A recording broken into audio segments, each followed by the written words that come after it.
ബഹിരാകാശത്ത് ഇരട്ടപ്പേടകങ്ങൾ സംയോജിപ്പിക്കുന്ന ഡോക്കിംഗ് പരീക്ഷണം വൈകിയേക്കും. ഇരട്ടപ്പേടകങ്ങളെ ISRO നിലവിൽ സുരക്ഷിതമായി പാർക്ക് ചെയ്തിരിക്കുകയാണ്. പേടകങ്ങൾ തമ്മിലുള്ള ദൂരം 3 മീറ്ററാക്കി ട്രയൽ റൺ നടത്തിയ ശേഷമാണ് നിശ്ചിത ദൂരത്തേക്ക് മാറ്റിയത്. അവസാനഘട്ട പരീക്ഷണം ഇന്നും നാളെയും നടക്കാനുള്ള സാധ്യത കുറവാണ്. വിവരങ്ങളുമായി AP നദീറ ചേരുന്നു. AP Nadeera, good morning Nadeera. ബാംഗ്ലൂരിൽ എന്തൊക്കെയുണ്ട് വിശേഷങ്ങൾ? തണുപ്പെങ്ങനെയുണ്ട് ബാംഗ്ലൂരിൽ? Good morning Arunkumar. തണുപ്പിന് കുറവില്ല കേട്ടോ. തണുപ്പ് കുറച്ചുകൂടെ താഴോട്ട് പോയിരിക്കുകയാണ്. മെർക്കുറി, അതായത് 11 ഡിഗ്രി സെൽഷ്യസ് ഒക്കെ തണുപ്പ് അനുഭവപ്പെടുന്ന പോലത്തെ സാഹചര്യമുണ്ട്. ആക്ച്വലി കാണുന്നത് 14 ഡിഗ്രി ആണെങ്കിലും നമുക്ക് നല്ല തണുപ്പ് അനുഭവപ്പെടുന്നുണ്ട്.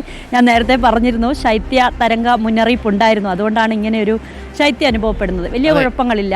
സാധാരണ ബാംഗ്ലൂരിൽ നിന്ന് നദികൾ റിപ്പോർട്ട് ചെയ്യുമ്പോൾ ഇതേപോലുള്ള വേഷവിധാനങ്ങളിലൊന്നും കാണാറില്ല. നമ്മൾ ഡൽഹിയാണോ എന്ന് പെട്ടെന്ന് സംശയിച്ചു പോകും. ഉത്തരേന്ത്യയിലാണല്ലോ കൊടും തണുപ്പുള്ളത്. ബാംഗ്ലൂരിലൊന്നും അങ്ങനെ കാര്യമായ തണുപ്പ് ഉണ്ടായിരുന്നില്ല. ഇപ്പോൾ 11 ഡിഗ്രി 14 ഡിഗ്രി എന്നൊക്കെ പറയുമ്പോൾ നല്ല തണുപ്പാണ് എന്ന് നമുക്ക് മനസ്സിലാക്കാം. ശരി, അതിനിടയ്ക്ക് നമ്മളുടെ ഈ ഡോക്കിങ്ങിന്റെ വാർത്തയിൽ അല്പം നിരാശയുണ്ടോ? ഇന്നലെ ഡാറ്റ അനാലിസിസ് ഒക്കെ ചെയ്തു ISRO, പക്ഷേ അല്പം വൈകുമെന്നാണോ നമുക്ക് അറിയിപ്പ് കിട്ടിയിരിക്കുന്നത്?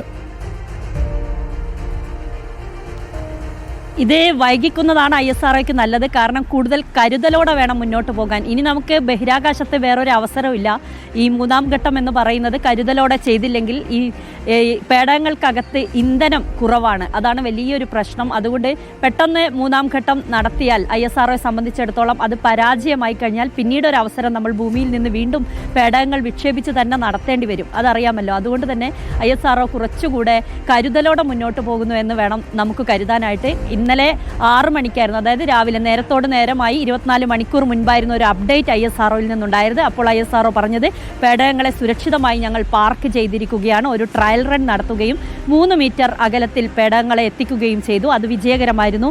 ഇനി അതുമായി ബന്ധപ്പെട്ട് ഉള്ള ഡാറ്റ അനാലിസിസ് ചെയ്തതിന് ശേഷം മാത്രമായിരിക്കും നമ്മൾ അവസാനവട്ട ശ്രമം നടത്തുക എന്നാണ് ISRO അറിയിച്ചിരിക്കുന്നത്. അതെന്തായാലും വൈകിച്ച് കൂടുതൽ കരുതലോടെ ISRO നടത്താനാണ് തീരുമാനിച്ചിരിക്കുന്നത്. പേടകങ്ങൾക്കൊന്നും തന്നെ പ്രശ്നങ്ങളൊന്നും സംഭവിച്ചിട്ടില്ല എന്നതാണ് നമ്മളെ സംബന്ധിച്ചിടത്തോളം ഏറെ നല്ല കാര്യം, ആശ്വാസകരമായ കാര്യം. ഇന്ത്യയിലെ 142 കോടി ജനങ്ങൾ കാത്തിരിക്കുകയാണ് ഈ ഡോക്കിംഗ് സാങ്കേതികവിദ്യ നമ്മൾ സ്വായത്തമാക്കുന്നത് കാണുന്നതിനായി. അതുകൊണ്ട് ISRO കരുതലോടെ മുന്നോട്ട് പോകുന്നു. നമുക്ക് ഇന്നും നാളെയും ഉണ്ടാകില്ല എന്ന ഒരു വിവരമാണ് ISROയിൽ നിന്ന് ലഭിക്കുന്നത്. കൂടുതൽ കരുതലോടെ നമ്മൾ മുന്നോട്ട് പോയി ഈ ഡോക്കിംഗ് സാങ്കേതിക വിദ്യ ആർജിക്കുക തന്നെ ചെയ്യും. Arunkumar, thank you Nadeera. നമ്മൾ ആ പ്രതീക്ഷയോടു കൂടിയാണ് ഇരിക്കുന്നത്. നമുക്കത് സാധ്യമാവും എന്ന് തന്നെ നമ്മൾ കരുതാം. ഡോക്കിംഗ് സാങ്കേതിക വിദ്യ കരസ്ഥമാക്കുന്ന 4ാമത്തെ രാജ്യമായി ഇന്ത്യ മാറാൻ പോകുന്നു. അല്പം കൂടി വൈകും, അല്പം കാത്തിരുന്നാലും എന്നതാണ്. ബെറ്റർ ലേറ്റ് ദാൻ നെവർ എന്നല്ലേ.